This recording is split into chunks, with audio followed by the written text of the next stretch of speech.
Ny mahakasika ny raharaha Mamra Vatomanga nomeny mpitsabo repo roa herinandro i Mamra Vatomanga amin'izao fotoana izao fa na dia eo aza izay fanomezana repo izay dia mbola mitohy hatrany ny famotorana sy fanadihadiana mahakasika an'ity mpandraharaha malagasy ity ka ny pisipitsony mahakasika an'izay ny fakafakaina amintsika tao anatin'ity video ity ka manasa antsika rehetra hanaraka an'ity video ity hatramin'ny farany azadino ny milaiky ny videontsika ary tsarovy hatrany ny miabone amin'ny chaîne antsika mba ahafahanareo manaraka tsy tabaka ny video zay lefa nahita isan'andro tsy ampedrela moa isika fa avy hatrany tonga de vavany ndao ary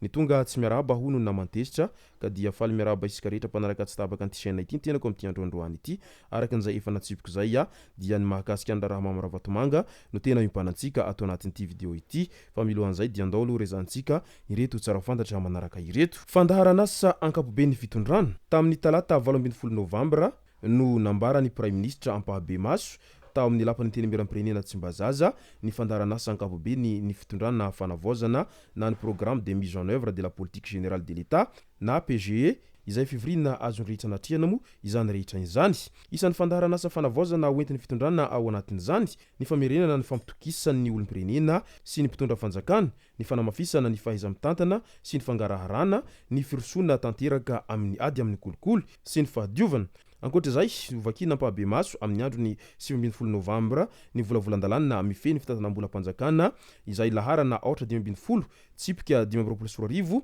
ho an'ny taona 424 araky ny tetondrom-pivirina ara-potoana faharoa ny teny miram-pirenena ny ministry ny toe-karena sy ny fitantanambola no misahana sy miandraikitra izany laharam-pahamehana ho an'ny taona 424 ny tombotsoa fototra miompana amin'ny fampiasam-bola ho fanatsarana ny tolotra amin'ny herinaratra sy ny rano fisotro madio ny mahakasika ny piatsa-panjakana kosa nisy ny fanitsina sy fanatsarana ny karama ao anatin'ny paikady arabola sy fampihenana ny fandaniana tsy mivantana ary fampiakarana ny fampiasam-bola mora feno mananjary indray teratany sinoa 10 lahy no tratra tao amin'ny toeram-pitrandrana volamena ao mora feno mananjary nandritra ny fidenana ifotony nataon'ny police de mine tany an-toerana tany tamin'ny 10 Novambra 2024 laza teo iny ary nosamborana avy hatrany ireo teratany vahiny ireo tsy ara-dalàna ny fahatongavan'izy ireo atao Madagasikara rehefa natao ny fisavana tsy nahitana passeport na taratasy fahazoan-dalana hivahiny izy ireo ary indrindra tsy nisy taratasy ara-dalàna amin'ny fitrandrahana volamena izay nataon'izy ireo midika izany fa maro ireo vahiny izay miditra tsy ara-dalàna ao Madagasikara ao ary tsy vita fanaraha-maso avokoa moa ireo rehetra izay miditra ao Madagasikara ao ka dia mangataka ny hanamafisana ny fanaraha-maso ankaiky amin'izay fidirana tsy ara-dalàna sy fidirana antsokosoko ao Madagasikara izay ny vahoaka rehetra amin'izao fotoana izao fa maro ny manao gaboraraka sy manao lalandrinina amin'izany rehetra izany nogiazana avy hatrany ireo fitaovam-pitrandrahana samihafa tavoahangy misy mercure kitapo misy vovoka mainty izay heverina fa ampiasaina amin'ny fitrandrahana lasitra sy mizana elektronika toy izany koa ireo milina goavana izay fitrandrahana misy 5 groupe elektrogène iray ary fitaovam-panovanana iray tany an-toerana moa natratraran'ny polisy ny harenan-kibony tany ireo teratany sinoa 10 lahy ireo izay nanao fitrandrahana tsy ara-dalàna araky ny voalaza izay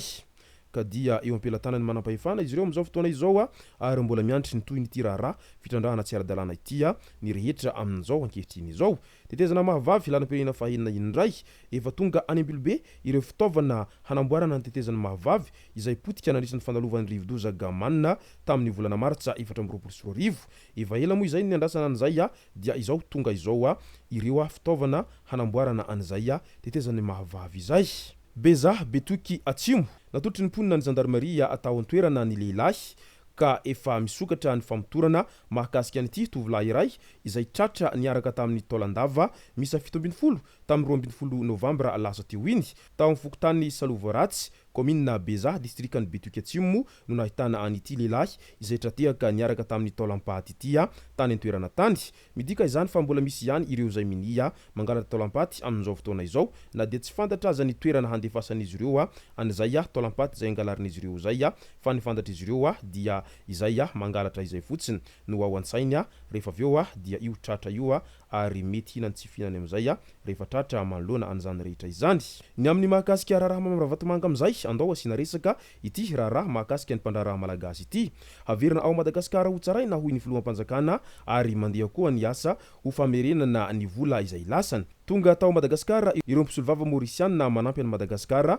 amin'izao famitorana izao. Manangona ireo dossier momba ny raharaha Mamaravantomanga ho hiatrany ny filohan'ny fanavaozan'ny Republikan'i Madagasikara manoloana an'izay raharaha Mamaravantomanga izay. Ary maro sahady moa ny resaka mandeha amin'izay ho famerenana azy ho tsaraina ao Madagasikara amin'izao fotoana izao zay. Maro ireo mankasitraka fa misy kosa ireo zay tsy mankasitraka an'izay famerenana any Mamaravantomanga ho tsaraina ao Madagasikara izay. Ao anatin'izay raharaha Mamaravantomanga izay hatrany nampahafantatra ny FCC ny mpitsabo tao amin'ny hôpitaly Victoria ao Maurice fa mbola tsy afaka mivoaka ny hôpitaly aloha i Mamaravantomanga noho ny fandidina izay natao tamin'ny alatsinainy lasa teo iny. Ity mpandraraha ity izay tsy hivana fa efa nafindra any amin'ny clinique premium tamin'ny Zoma raha toa ka efa nalefa tany anaty cellule izy tao anatin'izay hatrany. Mpitsabo fo iray avy ao anivon'ny ministeran'ny fahasalamana ao Maurice no nanolo-kevitra ny amin'ny hanomezana report roa herinandro any Mamaravantomanga. Ankoatr'izay efa nisy ihany koa ny taratasy nanambara ny fanatsoahan'ny fanjakana malagasy ny maha-consul honoraire any Serbie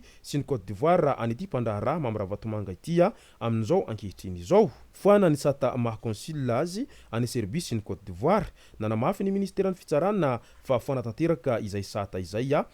sy ny tombotsoa manokana rehetra izay nositsahany Mamaravantomanga tamin'ny maha-consul azy tany Serbie sy Côte d'Ivoire. Andraikitra izay efa nisorona taminy araky ny taratasy fampahafantarana avy amin'ny ministeran'ny raharaham-bahiny malagasy mo izany rehetra izany. Ny foana ihany koa ny zo izay tsy azo enjehina faritany lalàna izay mety ho natokana ho azy teo aloha. Miatrika fitsarana toy ny olom-pirenena rehetra araky izany i Mamaravantomanga raha ny fanazavana voaray hatrany. Midika izany fa tena mafana dia mafana ity raharaha Mamaravantomanga ity amin'izao fotoana izao ary tsy andefitra amin'izany mo ireo rehetra izay manam-pahefana ao anatin'izay fanadihadiana mahakasika ny raharaha Mamaravantomanga izay. Indrindra fa ireo any Maurice any hita fa tena manao aintso zavatra amin'ity raharaha Mamaravantomanga ity amin'izao ankehitriny izao ka dia andrasantsika eto no mety ho toy ny izay raharaha Mamaravantomanga izay asa raha hidoboka amponja ihany ny lehilahy, asa raha ho afaka madiodio aorian'izay famotorana rehetra izay ho atao amin'izay satria efa maro ireo zay raharaha mahavoasaringotra azy ao anatin'ity raharaha izay tazomana azy any amponja any Maurice any amin'izao fotoana izao na dia ao anatin'ny tsy fahasalamana azy ny tenany ankehitriny. Izay no masaka azona roso ao anatin'ity vidéo ity tompoko lasy tompoko vavy misaotratsika rehetra nanaraka an'ity vidéo ity hatramin'ny farany. Azadino ny milaiky ny vidéo antsika ary tsarovatra ny miabone amin'ny chaîne antsika mba ahafahanareo manaraka tsy tabaka ny vidéo zay lefa nahita isan'andro. Tompoko lasy tompoko vavy mankasitraka dia mirary soa.